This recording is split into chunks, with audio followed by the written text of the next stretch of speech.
welcome to the Webcast for Tuesday, June 16th. I'm South Ops meteorologist Jonathan O'Brien.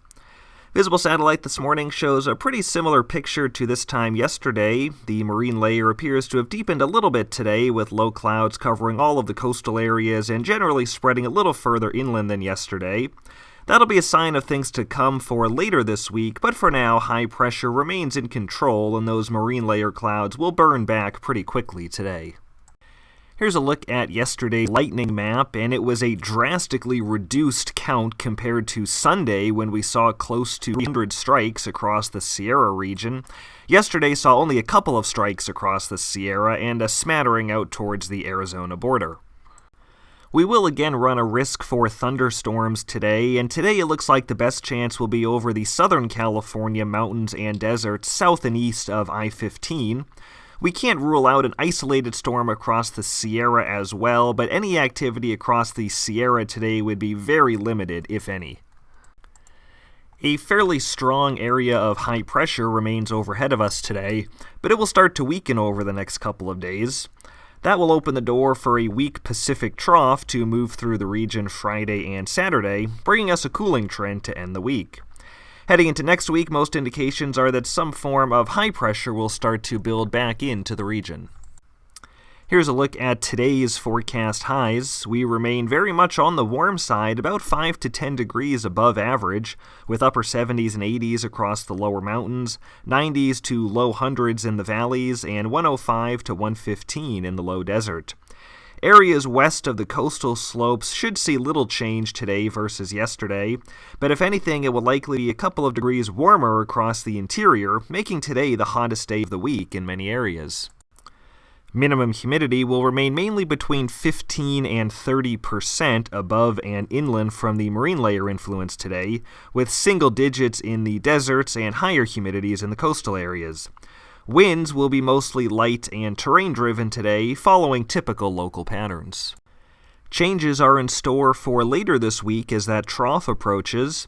A cooling trend will begin mainly west of the coastal slopes on Wednesday, then several degrees of cooling will occur in all areas through the end of this week. Here's a look at the forecast highs by Saturday, with temperatures falling below normal across most of the region. We'll also see a much deeper marine layer late this week, with even potential for some drizzle in the coastal areas and in the foothills as low clouds likely push all the way back to the lower coastal slopes.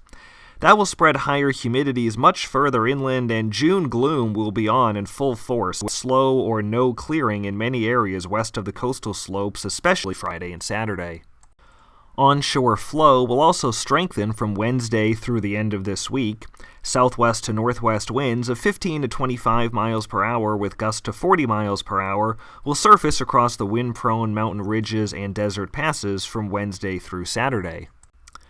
Finally, we will continue to have a little bit of early season monsoon moisture over the region for the next couple of days. Any activity over Southern California should come to an end after today, but we'll likely see a renewed increase in shower and storm activity across the high terrain of the Sierra and northern deserts on Wednesday and Thursday. These storms should not be too problematic since they will be isolated and slow-moving, but a couple of new lightning starts are possible.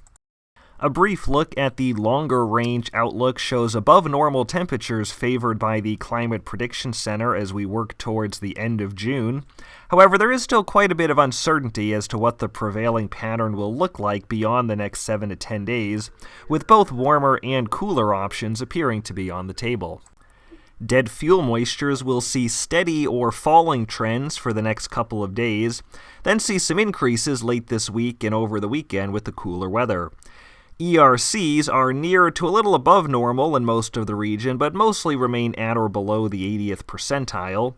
Live fuel moistures continue to see gradual declines across the low to mid elevations, and brush fuels are starting to show increasing flammability. While safely above critical levels in most areas, we've reached a point in the season where brush fuel types could still prove effective fire carriers where slope and wind align. The warm and dry conditions will bring a daily risk for a new large fire this week where winds and terrain align, especially over the next couple of days while warmer conditions linger.